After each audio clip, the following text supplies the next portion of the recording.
کچھ سوگ عمر بھر ختم نہیں ہوتے، دن گزرتے رہتے ہیں اور وقت خود سوگ بن جاتا ہے۔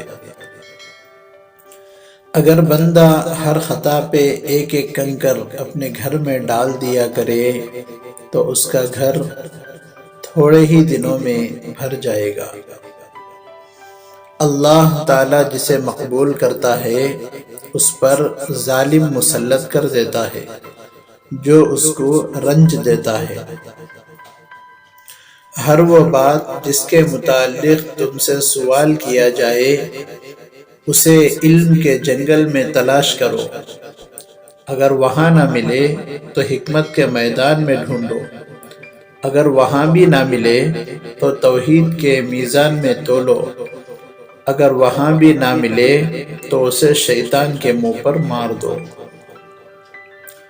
جو اپنا معاملہ اللہ سے درست کر لیتا ہے اللہ تعالیٰ لوگوں کے ساتھ اس کا معاملہ درست کر دیتے ہیں۔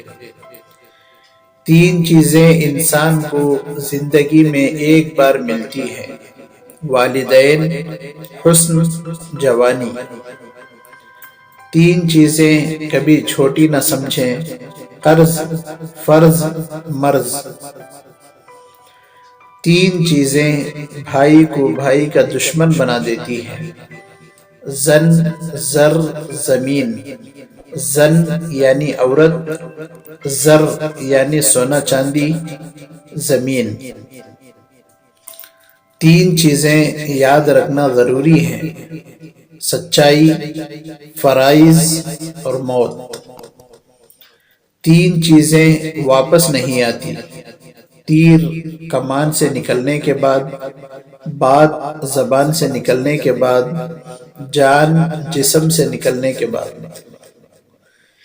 تین چیزیں ہر انسان کی جدا ہوتی ہیں: صورت، سیرت، قسمت۔ تین چیزیں انسان کو ذلیل کر دیتی ہیں: چوری، چغلی، جھوٹ۔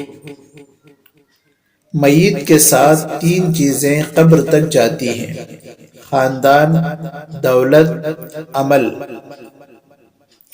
جس انسان کی روح تین چیزوں سے پاک ہو وہ جنت میں داخل ہوگا: غرور و تکبر سے، چوری و خیانت سے، قرض اور ادھار سے۔ انسان مر جاتا ہے مگر تین چیزیں اس کی زندہ رہتی ہیں: نمبر 1 صدقہ جاریہ، نمبر 2 نفع بخش علم، نمبر 3 نیک اولاد جو دعا کرے۔ انسان زندگی بھر کہتا ہے میرا مال میرا مال، حالانکہ سب اس کے وارثوں کا ہوتا ہے سوائے 3 مالوں کے: وہ جو کھایا، جو پہنا اور جو صدقہ کیا۔